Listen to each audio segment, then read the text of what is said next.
Okay wala na tayong pasakalye, diretso na tayo sa punto mga kababayan. Sa video na ito, pag-uusapan natin ang mainit na sagutan sa pagitan ni Senador Rodante Marcoleta at ni Pangulong Ferdinand Bongbong Marcos Jr. aka PBBM. Kaugnay ng kanyang 4th State of the Nation address noong July 2020. Today po 'yon. Kaya ano nga ang mga puna ni Marcoleta? Bakit parang laging may away sa politika ng Pilipinas? At paano naapektuhan nito ang kabataan at mga OFW natin sa buong mundo? Sasagutin natin yan with wit, humor at fact-based analysis na siguradong magpapainit ng diskusyon. Okay, layunin natin mga kaibigan, 100,000 subscribers. Kaya i-hit na ang subscribe button, i-like, i-comment at i-share sa mga kaibigan mo, no? Diyan sa Quezon City, Davao, Los Angeles, Dubai at Hong Kong. Huwag kalimutan din ang mag-super thanks kung nakakaangat naman kayo sa buhay para suportahan ang content na ito para rin sa ating mga kababayan, no? Lalong-lalo na dyan sa US, Canada, Saudi, Japan at iba pang panig ng mundo mga kaibigan. Okay, kababayan mga kababayan, parang teleserye na naman ang politika natin, di ba? Si Senator Marcoleta na parang kontrabida sa drama, bumanat na naman kay PBBM sa kanyang 4th zona. Pero teka, sino ba talaga ang bida at kontrabida dito, no? O baka pareho lang silang nagpapapansin, no? Sa video na ito, iisa-isahin natin ang mga sinasabi ni Marcoleta, ang mga pangako ni Marcos at kung paano ito konektado sa buhay natin. Lalo na sa mga kabataan at OFWs na nanonood mula Manila hanggang Dubai, Toronto hanggang London. Kaya tara, simulan na natin. Noong July 22, 2025, inilabas ni PBBM ang kanyang 4th zona. Pang-apat na zona na po niya ito, no? Ngayong araw na ito, naghanda lang siya July 22. Puno ng mga pangako ng bagong Pilipinas mula sa turismo hanggang ekonomiya at depensa. Pero agad-agad sumabog ang komento ni Senador Rodante Marcoleta na talaga nating inaasahan na talagang babakbak kay Pangulong Bongbong Marcos. Nakilala sa kanyang matalas na bibig at fearless critics. Sabi ni Marcoleta, kulang ang detalye sa zona at parang laging recycled ang mga plano. Pero teka, hindi ba si Marcos ang nagsabi na we're rebuilding the nation? Ano ang totoo? Sa ilang mga minuto na ito, ng video na ito mga kaibigan, bibigyan natin ng spotlight si Marcoleta at ang kanyang mga paratang habang pinapakita rin ang panig ni PBBM. Pero hindi lang yan. Magbibigay rin tayo ng mga ating takes, no? Kung may konting satire, global context at fact-based storytelling para ma-engage ang mga viewers sa Cebu, Riyadh, Sydney at New York. Ready na ba kayo mga kababayan? Let's dive in mga kababayan at kaibigan. Okay kung gusto nyong laging updated sa politika ng Pilipinas, i-click ang subscribe button, i-like at i-share sa mga kaibigan nyo sa Qatar, Singapore at Vancouver. Ang layunin natin, 100,000 subscribers para mas marami pang makakita ng ganitong content. Huwag kalimutan ang super thanks para may pagpatuloy natin ang pagbibigay ng intellectual insights na may halong humor. Okay mga kababayan, parang action movie ang dating ni Senador Marcoleta Nakaupo siya sa Senate, hawak ang mikropono na parang baril, no? At bumanat ng mga linya na akala mo script mula sa pelikula ni FPJ. Noong July 23, 2025, isang araw pagkatapos ng SONA, nagbigay si Marcoleta ng talumpati na puno ng puna, no, sa mga plano ni PBBM. Sabi niya, ang SONA ay puno ng magagandang salita, pero nasaan ang aksyon? Nasaan ang konkretong plano para sa inflation, education at OFW welfare? Si Marcoleta na kilala sa kanyang legal background at matalas na diskurso ay hinamon ng administrasyon na magbigay ng malinaw na roadmap. Halimbawa, tinuro niya ang problema sa inflation na umabot sa 4.1% noong mid-2025 ayon sa Bangko Sentral ng Pilipinas na hindi raw sapat na natugunan sa SONA. Tinawag niya itong isang PowerPoint presentation na walang substance. Ouch! Senator, ang hapdi niyan. Si Senator Marcoleta ay may punto, no? Ayon sa datos, ang inflation rate ay talagang tumaas mula 3.7% noong 2024 hanggang 4.1% ngayong 2025. Ang presyo ng bigas na pangunahing bilihin ng mga Pilipino ay umakyat sa 60 to 65 pesos kada kilo sa ilang lugar tulad ng Davao at Davao City at Caloocan. Ang tanong, nasaan ang solusyon ni PBBM sa SONA? Binanggit ni Marcos ang Maharlika Investment Fund at mga infrastructure projects pero walang detalyadong plano para sa food security. Okay, mga kababayan parang napanood ko na ito sa isang teleserye si PBBM, nagsasalita ng magagandang plano, pero si Marcoleta ang sumisigaw ng direct chat. Walang kwenta ang script. Pero seryoso, ang critic ni Marcoleta ay nagpapakita ng lumalaking agwat sa bakitan ng mga senador at ng Malacanang.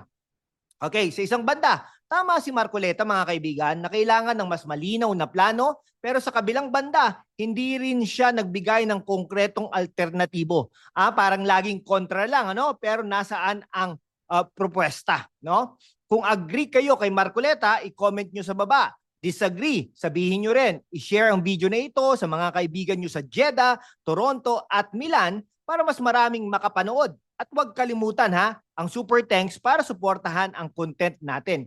Kababayan, ang SONA ni PBBM ay parang buffet. Maraming pagkain pero hindi mo alam kung alin ang masarap. Sa kanyang talumpati, binigyang diin ni Marcos ang mga sumusunod. Ekonomiya, pagpapalakas ng turismo at investment sa ilalim ng bagong Pilipinas. Depensa, modernisasyon ng Armed Forces of the Philippines at tensyon sa South China Sea. Edukasyon, libreng tertiary education at skills training para sa kabataan. Okay, OFW welfare, pagpapabuti ng kondisyon ng mga OFW sa pamamagitan ng international partnership. Pero teka, parang narinig na natin ito dati, di ba?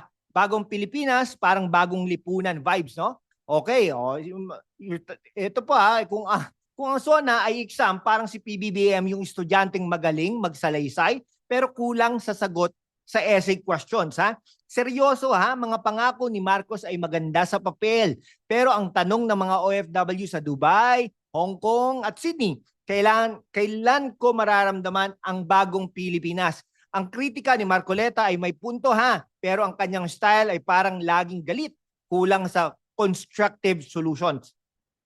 Ano sa tingin ninyo mga kababayan, mga kaibigan? Maganda ba ang SONA o kulang? I-comment nyo sa baba, i-share sa mga kaibigan sa Doha, London at San Francisco. At i-hit na ang subscribe button para sa mas maraming ganitong content. Okay mga kababayan, parang wrestling match ang labanang Marcoleta versus Marcos. Pero teka, sino ang tunay na kalaban dito? Ang gobyerno, ang sistema, o ang mga trolls sa social media? Si Marcoleta ay kilala sa kanyang mga paratang laban sa administrasyon, lalo na sa mga isyong tulad ng korupsyon at budget mismanagement. Pero ang Marcos administration ay may sariling baggage. Ang legacy ng martial law at ang 5 to 10 billion dollars na ninakaw ng pamilya Marcos ayon sa PCGG.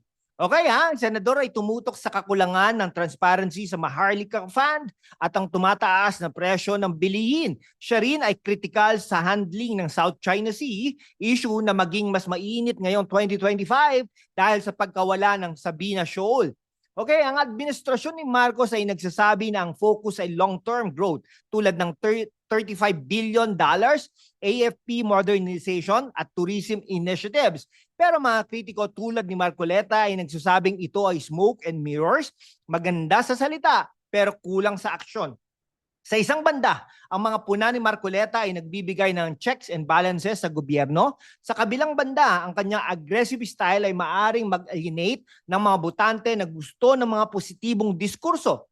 Ang Marcos administration naman ay may magagandang plano pero kakulangan ng konkretong resulta ay nagbibigay daan sa mga kritiko tulad ni Marcoleta.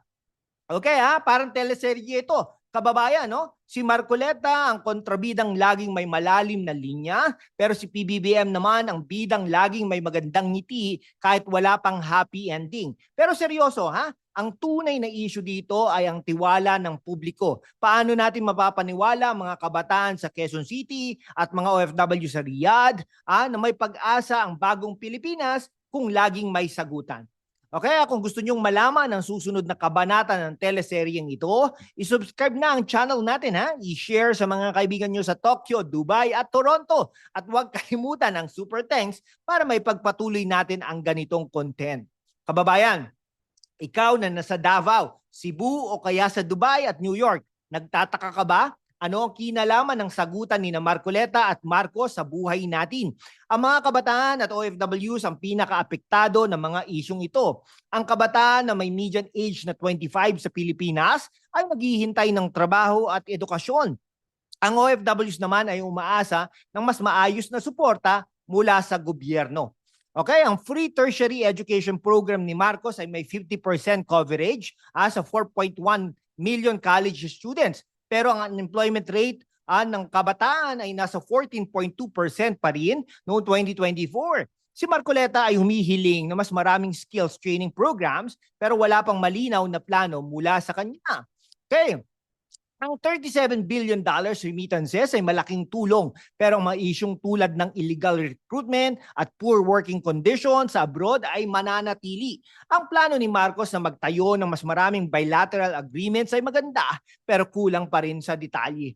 Mga kababayan, parang love triangle ito ha. Si Marcos, si Marcoleta at ang mga OFWs at kabataan sa gitna. Sino ang mananalo sa puso natin? O baka naman kailangan natin ng bagong bida ha, pero seryoso. Ang sagutan na ito ay nagpapakita ng mas malalim na problema, ang kakulangan ng tiwala sa sistema.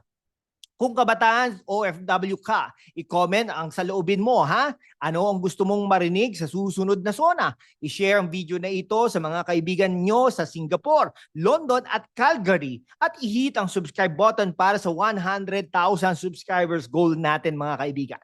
Okay mga kababayan ha, ano ang natutunan natin? Si Senator Marcoleta ay may matitinding puna, natural, pero kailangan din natin ng solusyon, hindi puro kontra. Si PBBM naman ay may magagandang plano, pero kailangan ng mas malinaw na aksyon. Ang tunay na tanong, paano natin maibabalik ang tiwala sa gobyerno? Ang sagutan ni Marcoleta at Marcos ay sintomas ng mas malalim na issue, ang kawalan ng koneksyon sa pagitan ng pamahalaan at ng mga Pilipino, lalo na ang mga kabataan at OFWs. Pero sa kabila ng lahat, may pag-asa pa rin. Ang bagong Pilipinas ay maaaring magkatotoo kung magtutulungan tayo. Okay, mga kababayan sa Manila, Davao, Los Angeles, Dubai at Hong Kong, tulungan nyo kaming maabot ang 100,000 subscribers. I-click ang subscribe button, i-like, i-comment at i-share ang video na ito. Huwag kalimutan ha ang super thanks para mas marami pang ganitong content. Magkita-kita tayo ha sa susunod na video at sama-sama nating buuin ang mas magandang Pilipinas.